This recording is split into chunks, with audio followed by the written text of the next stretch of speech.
Brutal ataque terrorista en Estambul. Muertos 3 de los terroristas.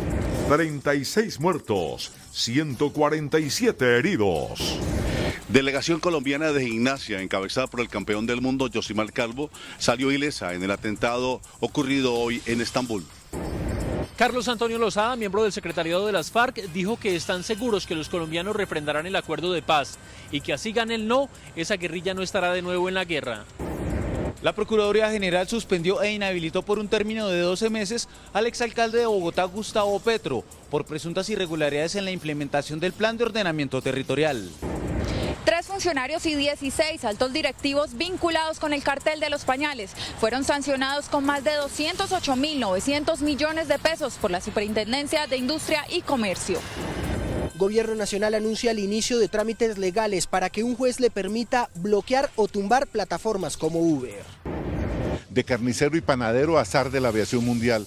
Llegó esta noche a Colombia Juan José Hidalgo, presidente de Air Europa, la compañía que inauguró sus vuelos entre Madrid y Bogotá. En Colombia, clubes de fútbol dejan el deporte y prefieren el negocio. Estoy preparado para ganar el Tour, dice Nairo, quien se alista en Francia. El lanzamiento del libro Solterona, la construcción de una vida propia de la periodista estadounidense Kate Bolick nos anima a hablar de la estigmatización de las mujeres solteras después de los 40 años. Al final de la emisión los espero. Buenas noches. Estos son nuestros secretos de hoy. 1. El vicepresidente Vargas Lleras pasó la prueba de su última terapia. 2. Asombroso lavado de activos en el país. 3. Regaño de la Corte Constitucional a las universidades y al Ministerio de Educación. 1, 2 y 3 al cierre.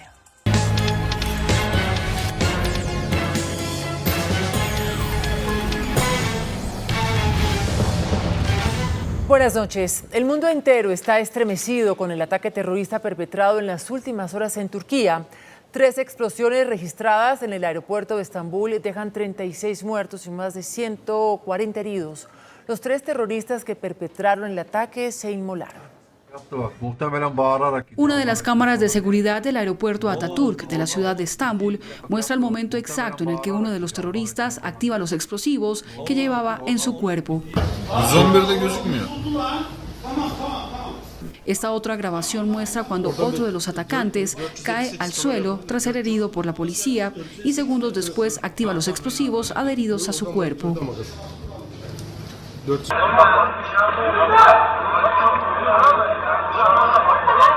Los viajeros, asustados sin saber lo que ocurría, graban con sus celulares los instantes en los que se refugian de los disparos y las explosiones.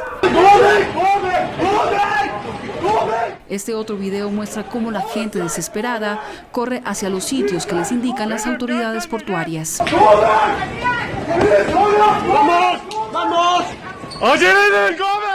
Las investigaciones indican que 3 hombres ingresaron a la terminal aérea, en donde antes de inmolarse abrieron fuego con armas AK-47 en contra de las personas que se encontraban en la zona de salidas internacionales. Göre Atatürk Havalimanı dış hatlar girişte bir terörist önce kaleşle etrafı tarayıp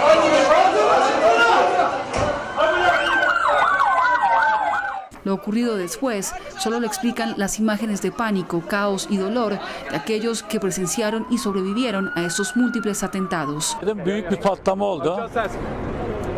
O kadar ya, çok büyük bir patlama oldu ama içeri çok fena ya. Gördüm. Silah sesi duydunuz mu? Silah sesi. 3 tane valizim vardı. Sardırıyordum onları. Tam sardırmaz bir bomba sesi. Polis birisine bağırıyor, yat. Biz de hepimiz yere yattık. Polisler bize yere yattık. Ondan sonra yere yattım. Tam valizi sarılan çelik kasa bizi korudu. Onlar polisleri tarıyor, polisler onları tarıyor. Varios de los heridos se encuentran en estado crítico. Todas las operaciones del aeropuerto Atatürk se encuentran suspendidas. Gönderdiğim mektupla vardığımız mutabakatın... El presidente del país, Recep Tayyip Erdogan, ha condenado estos ataques que asegura solo buscan debilitar a Turquía usando sangre inocente. Pues no es la primera vez que Turquía es blanco de un ataque terrorista. Todo indica que esta vez el autoproclamado Estado Islámico estaría detrás del atentado. Tespitler terör eyleminin DAEŞ örgütünce gerçekleştiğini işaret etmektedir.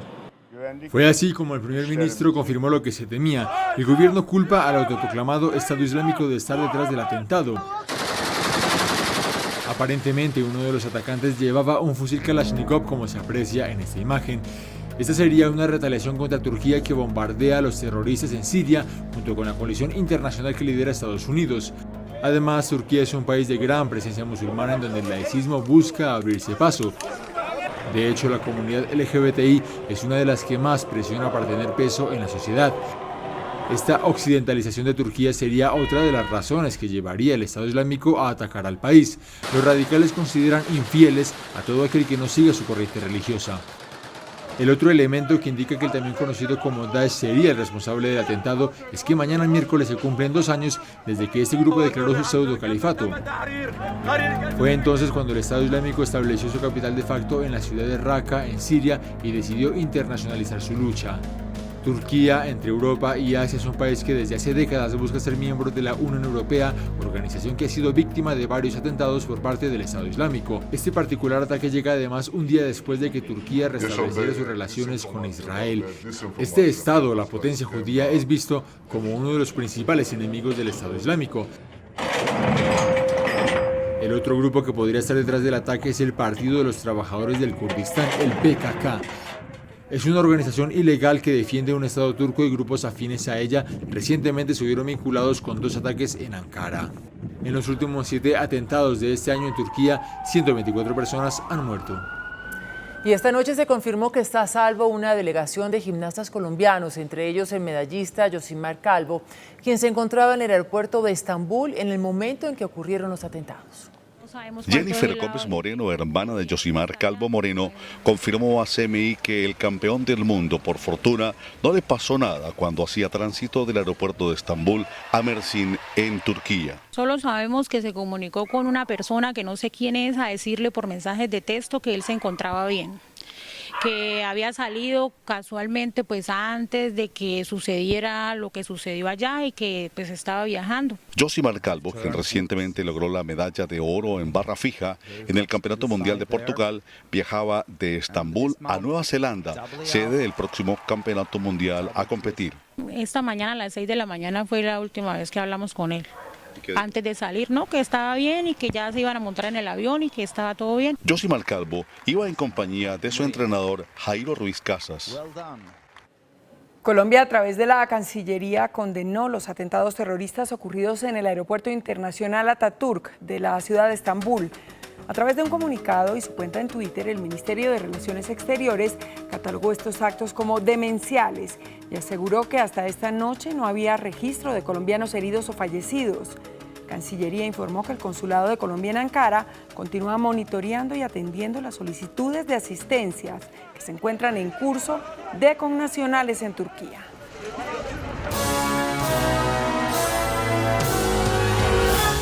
Desde La Habana, Cuba, alias Carlos Antonio Lozada aseguró que las FARC no volverán a la guerra así los colombianos voten negativamente la refrendación popular de los acuerdos de paz.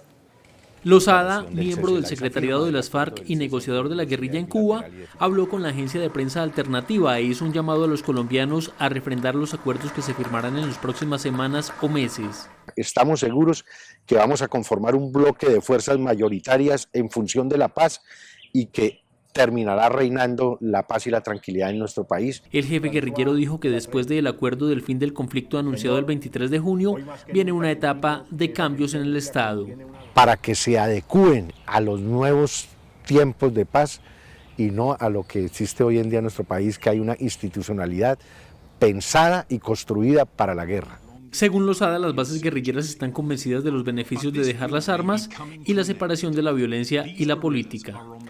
De otra parte, el presidente Juan Manuel Santos anunció un fortalecimiento del Escuadrón Móvil Antidisturbios de cara al posconflicto.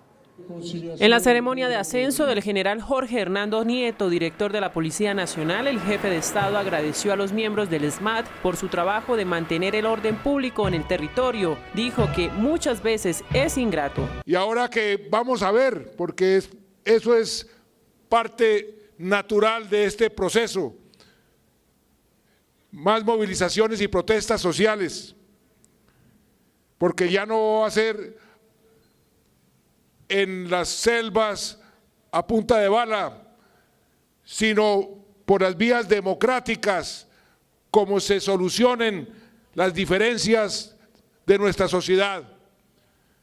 El papel de nuestra fuerza pública se vuelve también muy importante, el papel del SMAT se vuelve especialmente importante. Preservar la seguridad en todo el territorio es otra prioridad. El presidente Santos desmintió rumores sobre el futuro de las Fuerzas Armadas y de Policía. Los presidentes del Senado, Luis Fernando Velasco, y de la Cámara, Alfredo de Luque, promulgaron hoy el Acto Legislativo para la Paz. Fue un acto sencillo, donde los presidentes de Senado y Cámara firmaron el documento original de la reforma denominada Acto Legislativo para la Paz, que empezará a regir cuando el pueblo colombiano apruebe en un plebiscito los acuerdos de La Habana. Tendrá una vigencia de 6 meses con una prórroga eventual por 6 más para darle un trámite preferencial a los proyectos de ley y a los actos legislativos que desarrollen lo que el gobierno pacte con las FARC. El presidente tendrá facultades para promulgar leyes de paz y habrá un plan de inversiones para la paz. Desde el Congreso entregamos los instrumentos para honrar la palabra. La palabra de los negociadores será honrada por este Congreso. La reforma contempla que el acuerdo final para la terminación del conflicto ingresará al bloque de constitucionalidad, es decir, será referencia para los fallos de la Corte Constitucional. La Procuraduría General suspendió e inhabilitó por un término de 12 meses al exalcalde de Bogotá, Gustavo Petro, por presuntas irregularidades en la aprobación del Plan de Ordenamiento Territorial. Para el procurador Alejandro Ordóñez se presentaron irregularidades en el procedimiento de aprobación del Plan de Ordenamiento Territorial de Bogotá, el cual se había hundido en el Consejo. Es decir, que el exalcalde Gustavo Petro adoptó de manera excepcional el decreto por el cual se modificaban las normas urbanísticas. Sin embargo, su defensa aseguró que no hubo irregularidades y que así se demostró ante la Fiscalía General. Se demostró que no hubo dolo. Gustavo Petro actuó dentro de la ley y la Constitución. Dijo que se trata de una decisión política. Sin embargo, el procurador, en su afán por ganar réditos políticos, quiere inhabilitar a Petro de manera sistemática. La defensa presentará el recurso de reposición y será resuelto por el propio Procurador General Alejandro Ordóñez. El procurador presentó un nuevo recurso dentro del trámite de la demanda que busca tumbar la reelección presidencial. Pide recusar a 3 magistrados por la filtración de una ponencia. Expertos y representantes de la sociedad civil aseguran que dilaciones no son un buen mensaje para la justicia.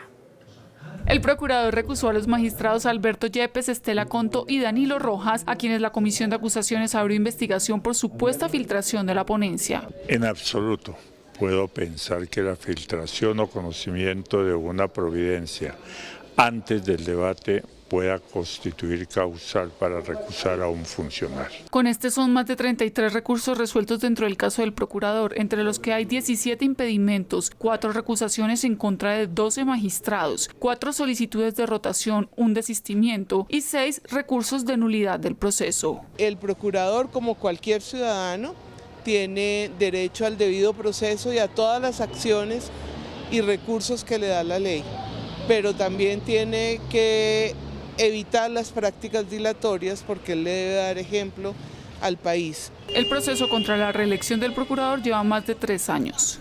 La Fiscalía citó a interrogatorio al empresario Carlos Alberto Solarte por presuntas irregularidades en la contratación del proyecto de la malla vial en el departamento del Valle.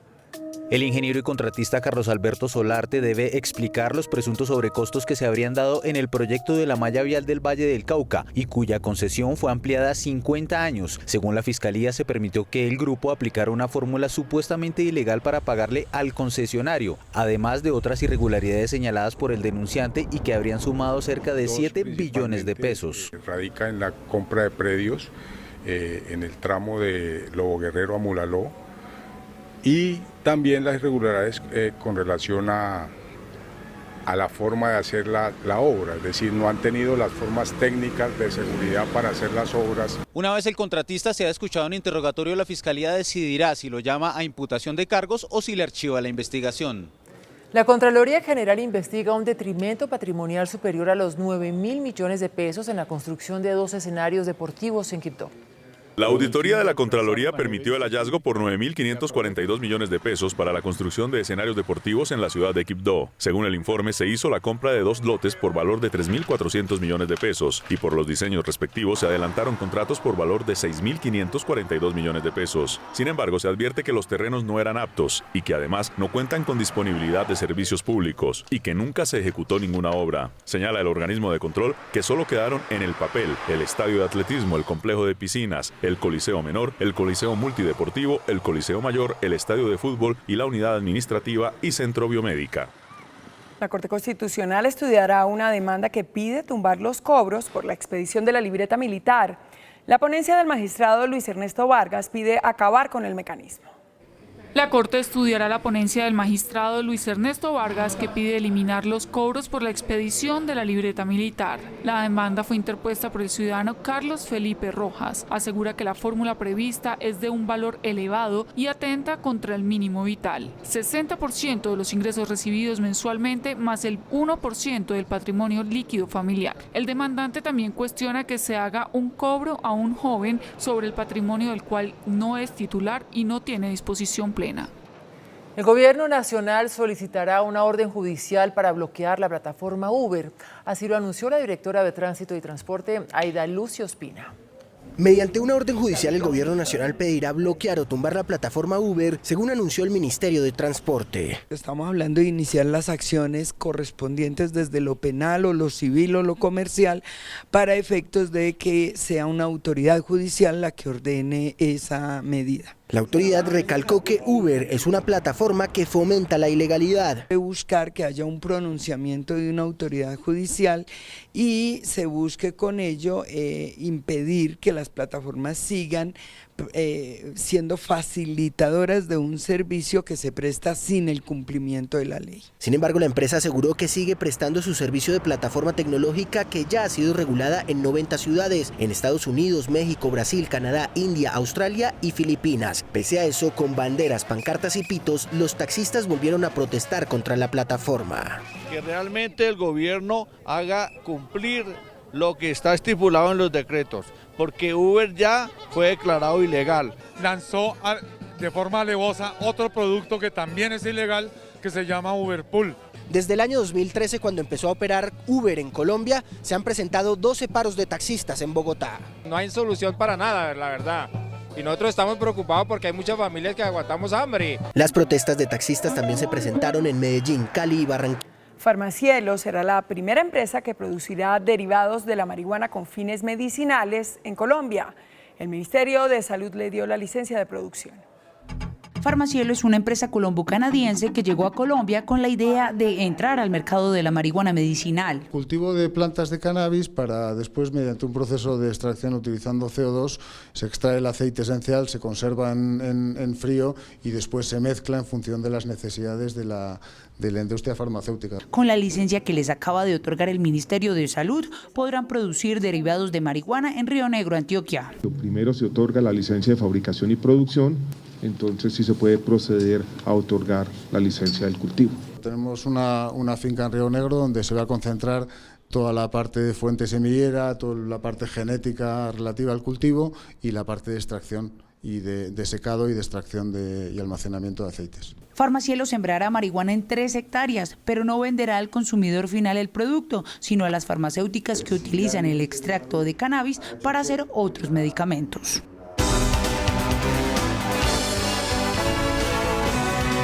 La Superintendencia de Industria impuso sanciones por más de 208.900 millones de pesos a 3 empresas y 16 altos funcionarios por su participación en el llamado cartel de los pañales por fijar artificialmente los precios de sus productos. Durante más de 10 años, Kimberly, Familia y Tecnoquímicas manipularon el precio de los pañales desechables para bebé. Tras el informe motivado del superintendente delegado, la entidad decidió sancionar con una suma superior a los 208.900 millones de pesos a estas compañías. La superintendencia archivó la investigación a favor de Tecnosur. También se decidió archivar la investigación a favor de Drapers. Esta actividad, según la superintendencia, fue liderada, promovida y patrocinada desde los más altos directivos de las compañías. Por eso fueron sancionados Francisco José Barbieri Ospina, presidente de Tecnoquímicas, Darío Rey Mora, gerente general de Familia, y Felipe José Alvira Escobar, gerente general de Kimberly en Colombia. Defraudaron la confianza de los colombianos y de la economía social de mercado. Este es uno de los correos claves en los que los funcionarios de las empresas hacían sus acuerdos. De verdad necesitamos que todos nos esforcemos un poco por subir los precios y no dejarnos más manejar por el cliente. A partir de la notificación, las empresas sancionadas cuentan con 10 días para presentar el recurso de reposición. La compañía española Air Europa inauguró esta noche sus vuelos Madrid-Bogotá y viceversa. Su primer pasajero fue el presidente de la aerolínea, Juan José Hidalgo, un hombre que pasó de panadero, carnicero y cuidador de ovejas a ser el zar de la aviación y el turismo europeo. El primer vuelo de Air Europa llegó esta noche al Dorado con 150 pasajeros, casi todos españoles, y encabezados por Juan José Hidalgo, el líder de un grupo empresarial que pasó por las más grandes penurias y cumplió distintas labores de jornalero antes de llegar a manejar un holding que mueve miles de millones de dólares al año. Pues yo salí de mi pueblo a los 19 años, me fui de migrante a Suiza, allí trabajé, hice todos los trabajos en Suiza, cuidé vacas, estuve de peón albañil, luego pintor, empecé con un transporte, con un Mercedes que gané en un destajo y ahí poco a poco fui haciendo cosas. Cada día había que hacer algo y cada día he ido sumando en mi vida nuevas acciones como esta que se ha consumado hoy, pues así he ido en el pasado, haciendo cosas buenas. Y esta que hemos consumado hoy, pues para mí es una notición, porque llegar a Bogotá con este acontecimiento, este recibimiento, con este avión nuevo, este avión lleno. Juan José Hidalgo cree que le esperan a los colombianos días de paz y prosperidad después del conflicto. El presidente de Colpensiones, Mauricio Olivera, anunció una cacería de cientos de empresarios que están evadiendo el pago de los aportes a pensiones de sus empleados.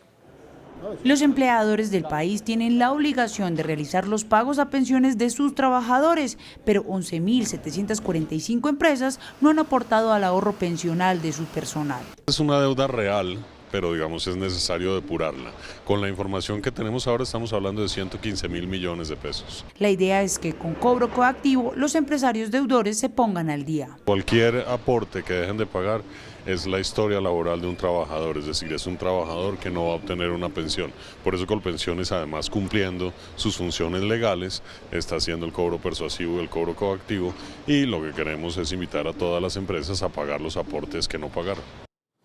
La Superintendencia Financiera elevó a 32% la tasa máxima que se podrá cobrar por un préstamo en Colombia. La tasa de usura que rige para los créditos de consumo en el país subió para el periodo comprendido entre julio y septiembre del 30,81% al 32%. De esta manera se tiene un aumento efectivo anual de 120 puntos básicos de acuerdo con la Superintendencia Financiera. Por otro lado, los créditos se han visto afectados por el incremento de las tasas de interés del Banco de la República, que ya se ubican en 7,50%. 5,1% en los primeros meses del año. Para esta época, el año pasado estábamos creciendo más del 10%. Lo referente a solo la cartera de consumo cae del 8,9% al 3,3% a abril del presente año. Pese a la desaceleración, las cifras son positivas. Pero está creciendo de todas maneras a ritmos adecuados. La economía se está desacelerando. La tendencia se mantendría para el presente año. Durante el lanzamiento de la segunda fase del programa de casas gratis, el vicepresidente Germán Vargas aseguró que los municipios que han salido más afectados por el conflicto armado tendrán prioridad en esta nueva fase. El vicepresidente Germán Vargas aseguró que esta nueva ola de casas gratis aprovechará las excepcionales circunstancias que vive el país en medio del proceso de paz. Qué bueno que ahora estemos viviendo unas circunstancias muy distintas. Todo esto va a traer progreso. El vicepresidente Germán Vargas Lleras dijo además que las zonas de conflicto armado serán esta vez las más beneficiadas con la segunda ola de viviendas gratis. Los más conflictivos, en donde más se ha padecido la violencia, tendrán su nuevo programa de vivienda, como lo es el caso del municipio de Policarpa. El vicepresidente Germán Vargas también anunció nuevos proyectos viales en Ipiales y todo el departamento de Nariño por más de 1 billón de pesos que aumentarán la conectividad con el centro y el occidente del país. El índice de capitalización de la bolsa, que mide el comportamiento de las 20 principales acciones, cerró al alza. El índice de capitalización de la Bolsa de Valores de Colombia subió 0,07% a 1.303 puntos. La acción de Canacol Energy fue la que más subió con una valorización de 3,13% a 10.220 pesos. La acción de Odinsa fue la que más cayó con una pérdida de 4,44% a 8.600 pesos. La acción más transada de la jornada fue la de Preferencial da Vivienda al movilizar más de 8.000 millones de pesos. El precio del dólar cerró a la baja. Indicadores económicos del día en CMI. La tasa representativa del mercado que regirá para mañana miércoles será de 3.005 pesos con 18 centavos. Los profesionales del cambio compran la divisa en 2.930 pesos y la venden en 2.960 pesos. Un euro cuesta 3.390 pesos con 70 centavos. La libra de café en Nueva York se cotizó a $1 con 40 centavos. El azúcar se transó en 19,94 centavos de dólar la libra. El barril de petróleo WTI se cotizó en $48 con 11 centavos. Una acción de Ecopetrol cuesta 1.385 pesos. Soltería por convicción, un tema para el cual la sociedad todavía no está preparada. Lo hablaremos después de comerciales, cuando les mostraré a la primera transgénero en posar para la revista Sports Illustrated.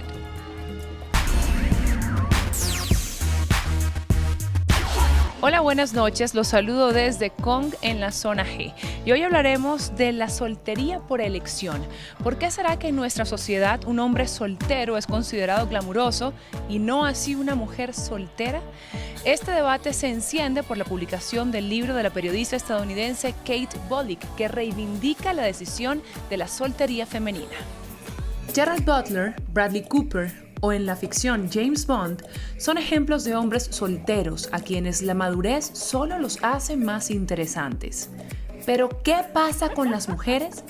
Este es uno de los temas que aborda Solteronas, la construcción de una vida propia, el libro de Kate Bollick que se ha convertido en un fenómeno. ¿Te da miedo quedarte soltera? Sí, pues es necesaria la compañía para todo. No me da miedo. Creo que soy una mujer independiente. Sí. Porque yo creo que la soledad es uno de los miedos más grandes que tiene el ser humano. Según la autora, las jóvenes replican este pensamiento de sus madres y abuelas porque carecen de ejemplos positivos de mujeres no casadas que sean felices.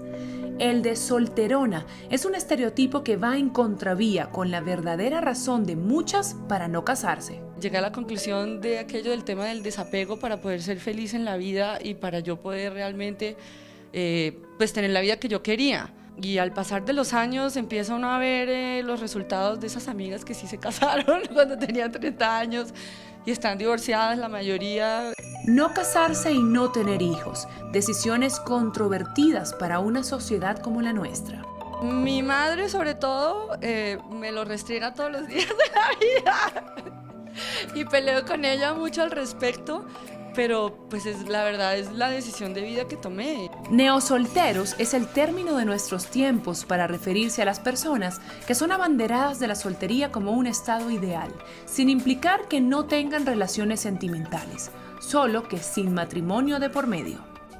Bogo Shorts se ha convertido en una plataforma importante para que los nuevos creadores presenten sus cortometrajes y así abrirse camino en el competido mundo audiovisual.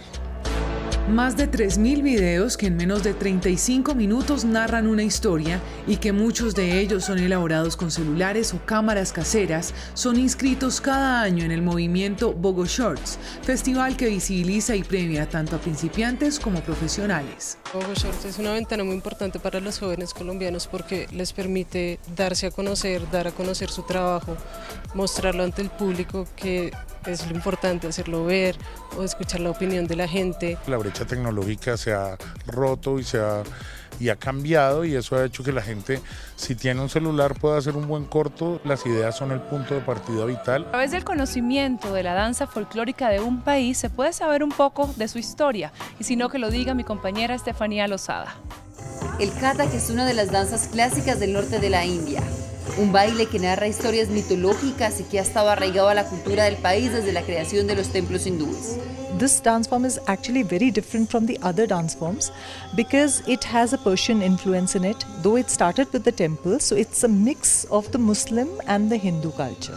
Estas historias son contadas a través de la perfección de los movimientos corporales y de la capacidad para transmitir mensajes a través de los gestos.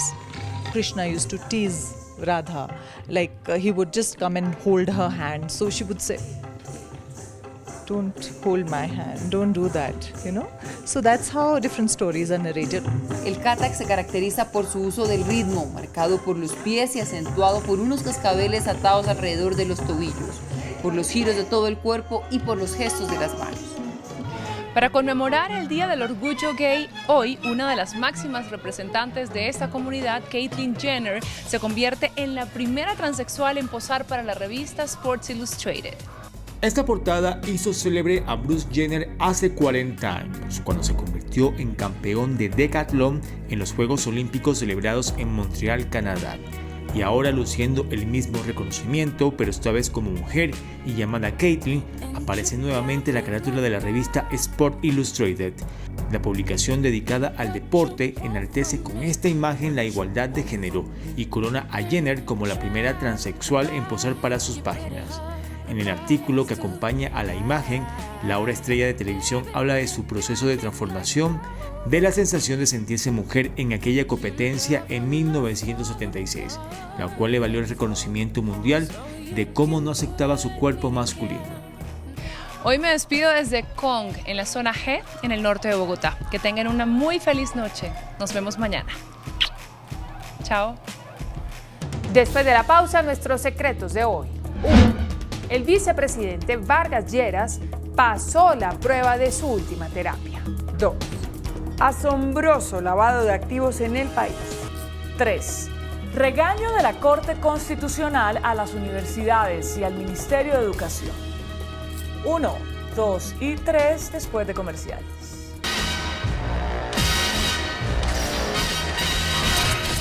Estos son nuestros secretos de hoy. 1. El vicepresidente Germán Vargas Lleras reapareció nuevamente con la cabeza rapada. Hace unos días, Vargas Lleras había recuperado su cabello. Sin embargo, hoy, en Nariño, en el lanzamiento de la segunda parte del plan de vivienda gratis en el país, volvió a exhibir su cabeza rapada, producto de la radioterapia a la que se somete. Jocosamente les comentó a los periodistas que decidió raparse porque el procedimiento médico al que se sometió le provocaba la caída del cabello en algunas zonas de la cabeza. Y una gran noticia. Vargas Lleras comentó con entusiasmo que la radioterapia a la que se acaba de someter fue la última de su exitoso tratamiento. 2. Las cifras que se conocieron hoy sobre el lavado de activos en Colombia son absolutamente asombrosas. El Banco Mundial y la Unidad de Información y Análisis Financiero acaban de concluir la investigación más técnica y especializada que se ha hecho en toda la historia de Colombia sobre el lavado de dinero. Durante 5 años, expertos en economía, finanzas, flujos de capital, investigadores forenses y peritos especializados en avalúos y rastreo de capitales adelantaron la investigación que incluye ingresos del narcotráfico, minería ilegal, extorsión, contrabando, crimen organizado y tráfico de personas.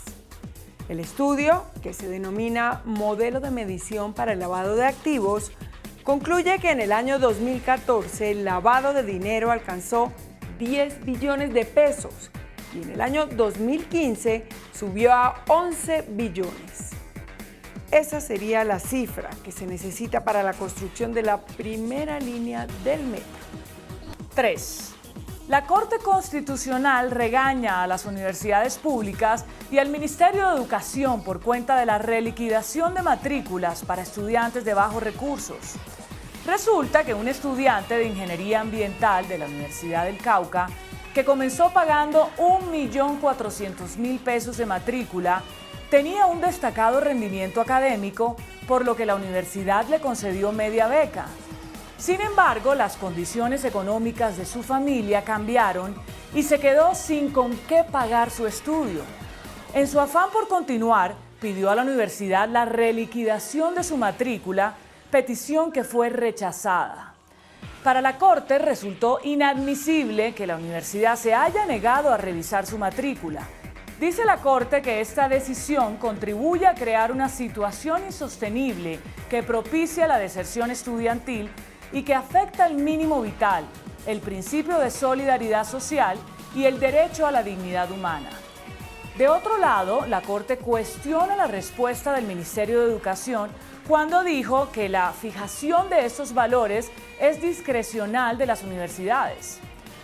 Dice la Corte que no se evaluó el impacto de la decisión de la universidad en la continuidad de los estudiantes en las universidades públicas y que el Ministerio debe garantizar políticas que permitan la igualdad de oportunidades. Conclusión: las universidades públicas quedan obligadas a establecer un mecanismo para reliquidar matrículas de estudiantes que ya no puedan pagar por el cambio de su situación económica. ¡Bravo! Buen regaño, así se hace. Hasta mañana, que descanse.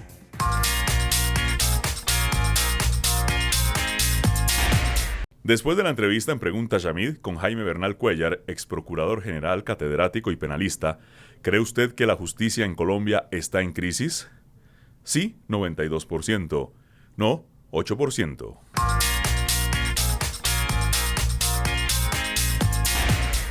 Hasta aquí nuestra emisión. Nos vemos mañana en CMI La Noticia. Y no se muevan, que ya viene hashtag. Buenas noches.